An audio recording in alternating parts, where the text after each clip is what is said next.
खबर कुरुक्षेत्र से है। कुरुक्षेत्र में 3 दिनों से हरियाणा किसान मजदूर संघर्ष मोर्चा के आह्वान पर मुख्यमंत्री आवास के बाहर चल रहे महापड़ाव के खत्म होने का किसानों ने आज ऐलान किया। विभिन्न मांगों को लेकर किसानों ने एडीसी को सौंपा ज्ञापन। किसानों ने सरकार को दी चेतावनी, महापड़ाव खत्म हुआ, अगर जल्द ट्रेड डील रद्द न हुई तो शुरू होगा बड़ा आंदोलन। धर्मनगरी कुरुक्षेत्र में पिछले 3 दिनों से चल रहे किसान महापड़ाव आज समाप्त हो गया है। अब सभी किसान अपने घरों को लौटेंगे, इसका ऐलान खुद किसान नेताओं ने किया। इस ऐलान से पहले किसानों ने अपनी मांगों के समर्थन में एडीसी को ज्ञापन भी सौंपा।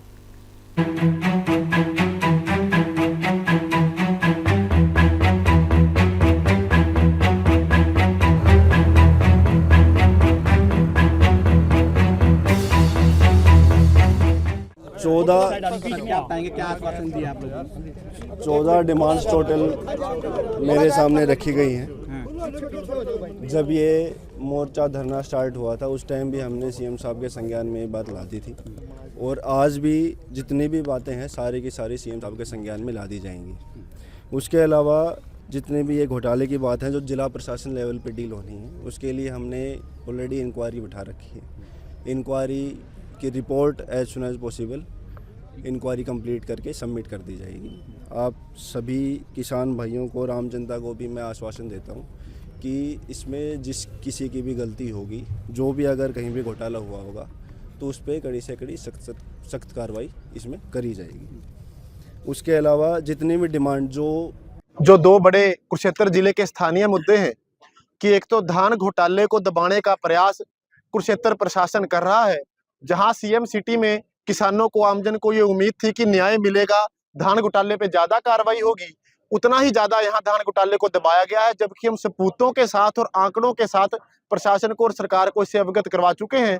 जैसा कि मैंने एडीसी साहब को भी बताया था कि 3,15,000 एकड़ में धान कुरुक्षेत्र जिले में लगता है। पिछले साल भी लगा, इस साल भी लगा, लेकिन अब की बार केवल 2.5% धान कम खरीद हुआ मंडियों के अंदर सरकारी आंकड़ों में, जबकि 40% तो प्रोडक्शन कम थी। और 80,000 एकड़ रेवेन्यू डिपार्टमेंट ने तस्दीक कर दिया कि बाढ़ और फिजी वायरस के कारण खराब था। तो ये 50% धान। 3 दिन का पड़ाव था किसान मजदूर संघर्ष मोर्चा। किसान मजदूर संघर्ष मोर्चा का जो हमारा 3 दिन का पड़ाव था, उसमें हमारी मांग जो स्मार्ट मीटर जो सरकारें लगा रही हैं उनके विरोध में हमने पहले भी प्रदर्शन किए हैं, और एडीसी साहब को हमने ज्ञापन में बताया कि ये स्मार्ट मीटर हमारे क्षेत्र में हरियाणा के अंदर नहीं लगने चाहिए, और इसके लिए हरियाणा के सभी मांगों के प्रति हमें आश्वस्त किया गया है। संबोधन करेंगे आप लोग। देखिए, जो ट्रेड हुआ है ये किसान हित में नहीं है, क्योंकि किसान जो हिंदुस्तान का किसान है वो मारा जाएगा, क्योंकि जब सस्ती चीज बाहर से आएगी तो किसान की जो फसल है वो कहाँ बिकेगी। जिस तरह से दूध, दही, इनके ऊपर भी जो ट्रेड लगाया जा रहा है उसके हिसाब से हमारा दूध, मक्खन, घी, दही कहाँ जाएगा। तो ये जो डील हुई है ये किसान के लिए नहीं बल्कि आम जन के लिए बहुत खतरनाक है।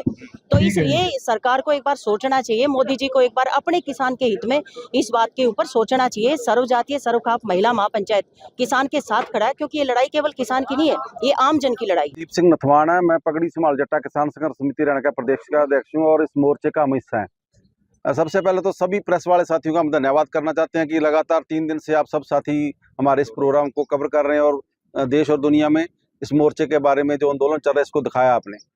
अभी जो ये 3 दिन का सफलतापूर्वक आंदोलन चला, आपने देखा होगा कि जैसे दिल्ली के बॉर्डरों पर किसान बैठे थे, वैसे ही मुख्यमंत्री आवास के सामने किसानों ने 3 दिन से ये डेरा लगाया हुआ था। 3 दिन का ये हमारा कार्यक्रम था।